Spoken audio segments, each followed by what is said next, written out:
What if I told you that the little street girl who was about to change everything for Kemi and Adebayo was worth more money than both of them combined? What if the birthmark on her wrist wasn't just a coincidence, but the key to solving Lagos's most shocking disappearance case? And what if the person who took her was someone they trusted completely? If you haven't watched part 1 of this incredible true story, go back now, because what you're about to hear will blow your mind. But if you're ready for the most twisted plot you've ever heard, make sure you hit that subscribe button, because this story is about to take a turn that no one saw coming. The rain had stopped by the time Kemi, Adebayo and Funmi reached the Balogun market. At nearly midnight, the usually bustling marketplace felt like a ghost town, with only the occasional security guard walking his rounds and stray dogs searching for scraps. "She sleeps behind the rice sellers' stalls," Funmi whispered, leading them through narrow paths between closed shops. "But she's very afraid of grown-ups. She only talks to children." Kemi's heart was pounding. She'd seen dozens of missing person posters around Lagos over the years, but something about this felt different, more urgent. There, Funmi pointed to a small figure curled up behind several empty rice bags, partially hidden under a piece of torn plastic sheeting. The little girl couldn't have been more than 7 years old. Her clothes were dirty and torn, but Kemi could see they had once been expensive, the kind of designer children's wear sold in the boutiques of Victoria Island. As they approached quietly, the child stirred and sat up, immediately alert and ready to run. "It's okay," Funmi said softly in Yoruba. "These are my teachers. They help children like us." The little girl's eyes darted between Kemi and Adebayo, calculating whether to trust or flee. That's when Kemi saw it. On the girl's left wrist, partially covered by her torn sleeve, was a distinctive birthmark, shaped exactly like a small butterfly. Kemi's breath caught. She'd seen that exact birthmark before. 6 months ago, every newspaper, every social media post, every television screen in Lagos had shown that same butterfly-shaped mark, because it belonged to Tiwa Adeleke, the 7-year-old daughter of billionaire oil magnate Chief Biodun Adeleke, who had vanished without a trace from her family's heavily guarded Banana Island mansion. "What's your name, sweetheart?" Kemi asked gently, kneeling down to the girl's level. The child remained silent, but her eyes, those intelligent, watchful eyes, were unmistakably familiar. Adebayo slowly reached into his pocket and pulled out a granola bar from their evening snack. "Are you hungry?" The girl nodded slightly and accepted the food, but never took her eyes off them.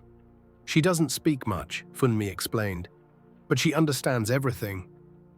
And she can read really well, better than kids twice her age." Kemi's mind was racing. Tiwa Adeleke had been kidnapped during a family pool party at their Banana Island estate. Despite the massive security presence, despite the walls and guards and cameras, someone had taken her right from her own backyard. The police had searched for months.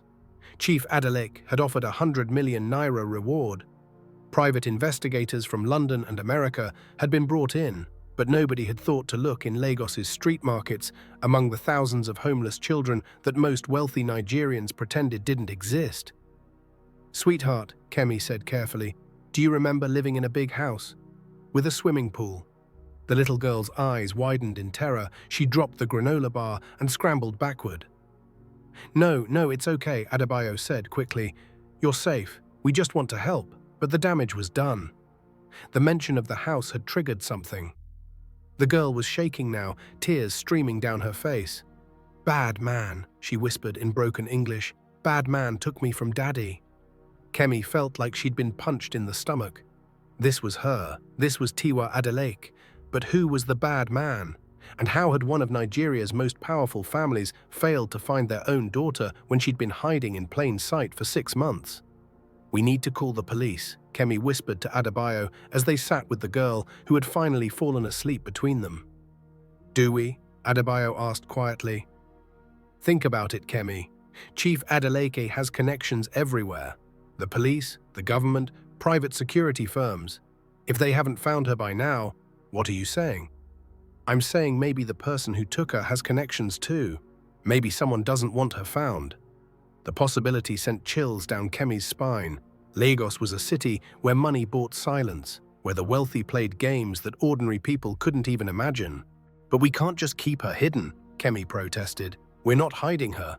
We're protecting her, until we understand what really happened. Funmi, who had been listening to their whispered conversation, suddenly spoke up. Teacher Bio, I know who the bad man is. Both adults turned to stare at her. You remember Mr. Peters, the one who used to come to our old lessons sometimes? The one who always asked too many questions about which children lived on the streets and which ones had families. Kemi's blood ran cold.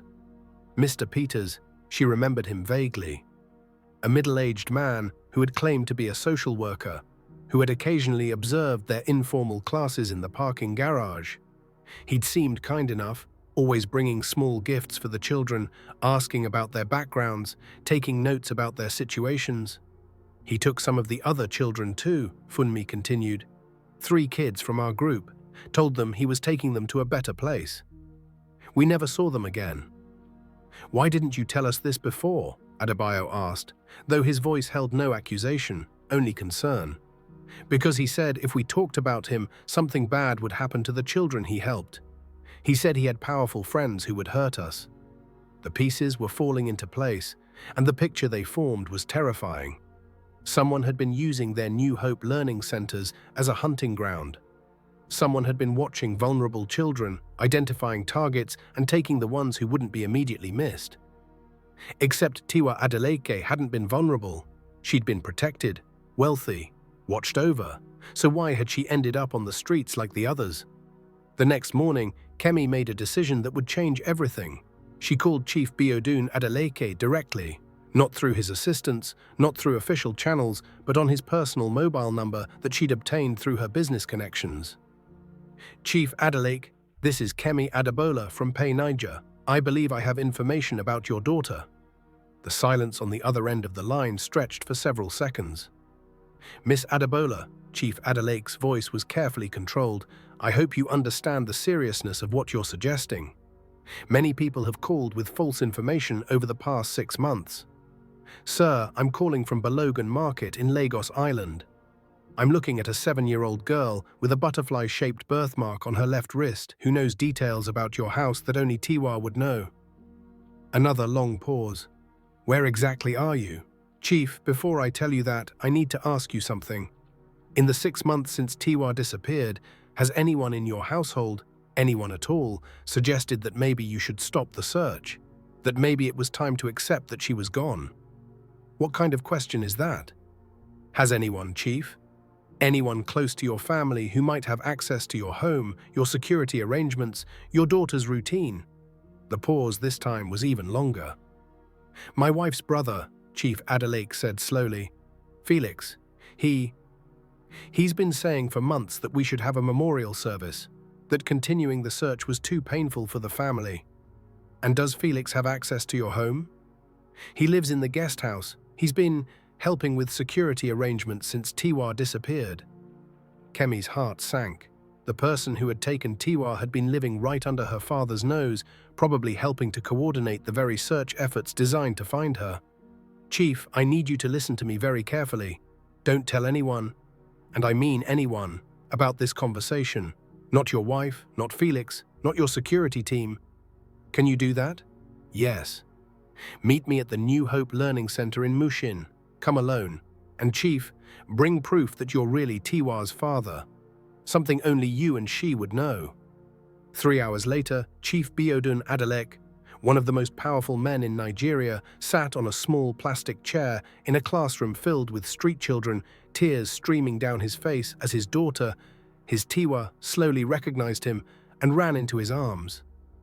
Daddy, she sobbed. I knew you would find me. I knew you wouldn't stop looking.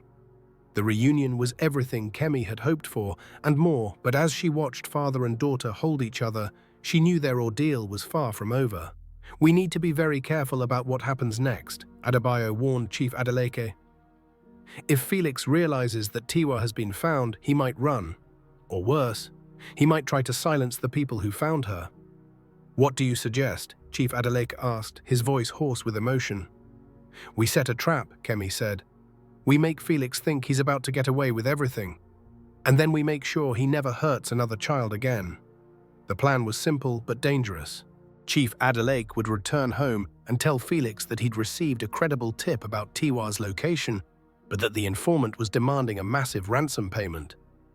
Felix, believing that some random criminal had found Tiwa, would either pay the ransom to keep his secret safe, or he would try to eliminate the kidnapper before the exchange could take place.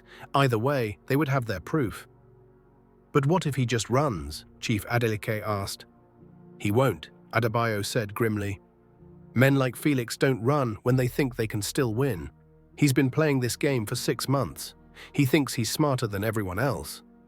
What they didn't know was that Felix had been playing this game much longer than 6 months. What they didn't know was that Tiwa wasn't his first victim from a wealthy family. And what they didn't know was that Felix had friends in very high places, friends who had been helping him make children disappear for years. That evening, as planned, Chief Adeleke sat in his study with Felix, supposedly discussing the ransom demand.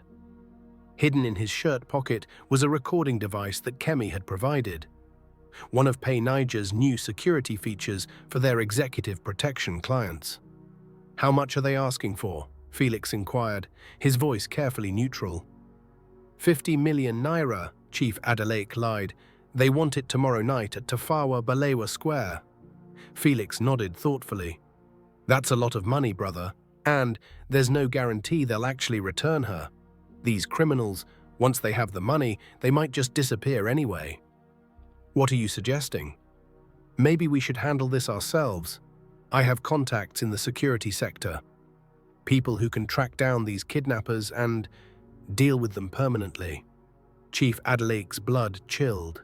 His brother-in-law was talking about murdering innocent people, people who, in his mind, had actually rescued his daughter. "I just want Tiwa back," Chief Adeleke said carefully. "Of course," Felix replied. "But think about it. If these people are bold enough to kidnap from our family, what's to stop them from trying again? Or targeting other wealthy families? Sometimes, permanent solutions are the most merciful." The recording device captured every word, but Felix wasn't done. "Besides," he continued, his voice dropping to a whisper, "there are certain business arrangements, certain partnerships I've developed over the past year that could be complicated if Tiwa suddenly reappeared and started talking about her experiences." "What do you mean?" Felix looked directly into his brother-in-law's eyes. "I mean that sometimes children who disappear stay disappeared. It's better for everyone that way." Chief Adeleke barely made it to the bathroom before he vomited. His brother-in-law, the man he'd trusted with his family's security, the man who'd been living in his home, eating at his table, comforting his wife during her darkest hours, had been the one who destroyed their lives. And from the sound of it, Felix had been doing this to other families too. The next morning, Chief Adeleke played the recording for Lagos State Police Commissioner, a man he'd known for 20 years, someone he trusted completely. "Biodun," the commissioner said after listening to the recording, "this is bigger than just your daughter. We've had reports of wealthy children disappearing across West Africa. Always the same pattern, taken from heavily secured locations, never found, families eventually give up searching. You think Felix is part of some kind of network? I think Felix is running the network, and I think we're about to bring down one of the largest child trafficking operations in African history. But first, they had to catch him in the act." The trap was set for Thursday night at Tafawa Balewa Square. Chief Adeleke would arrive with a briefcase full of money, supposedly to exchange for information about his daughter's location. Felix, believing he was protecting his criminal enterprise, would arrive with armed men to eliminate the kidnappers. What Felix didn't know was that the kidnappers were actually undercover police officers, and that every entrance to the square would be monitored by federal agents. At 9 p.m., Chief Adeleke sat on a bench in the square, briefcase beside him, heart pounding. At 9:15, a man approached, one of the undercover officers playing the role of kidnapper. "You have the money?" the officer asked. "Where is my daughter?" Chief Adeleke replied, following the script. "First the money, then we talk." That's when the shooting started. Felix's men had arrived early and taken positions around the square. Instead of waiting to see what happened, they opened fire immediately, trying to kill both Chief Adeleke and the supposed kidnapper. The undercover officers had no choice but to return fire. In the chaos of gunshots and screaming civilians, Felix himself appeared, walking calmly toward Chief Adeleke with a pistol in his hand. "I'm sorry it has to end this way, brother," Felix said, "but you've always been too soft for the real world." "The real world?" Chief Adeleke stared at him in disbelief. "You stole my daughter. I liberated her from a life of meaningless luxury. She's serving a greater purpose now." "What purpose?" Felix smiled coldly. "There are people, important people, who pay very well for special children. Tiwa was always going to disappear eventually. I just made sure her disappearance served the family's interests." "What interests?" "The oil contracts you've been chasing in Ghana, the shipping deals in Côte d'Ivoire. You think those just happened because of your business skills? I've been trading favors, Biodun, children for contracts. It's how the world really works." Chief Adeleke felt sick. His business success, his wealth, had been built on the suffering of children, including his own daughter. But Felix had made one crucial mistake.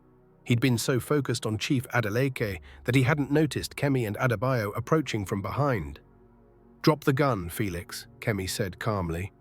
Felix spun around, surprised to see the tech mogul he'd heard so much about. "Miss Adebola," he said with a twisted smile, "how nice of you to join our family reunion." "Where are the other children?" Adebayo demanded. "What other children?" "The ones you took from our learning centers, the ones you've been trafficking across West Africa." Felix's smile faltered. These people knew too much. "I don't know what you're talking about." "We found your records," Kemi lied smoothly, "hidden in your laptop. Names, dates, locations, buyers, everything. It was a bluff, but it worked."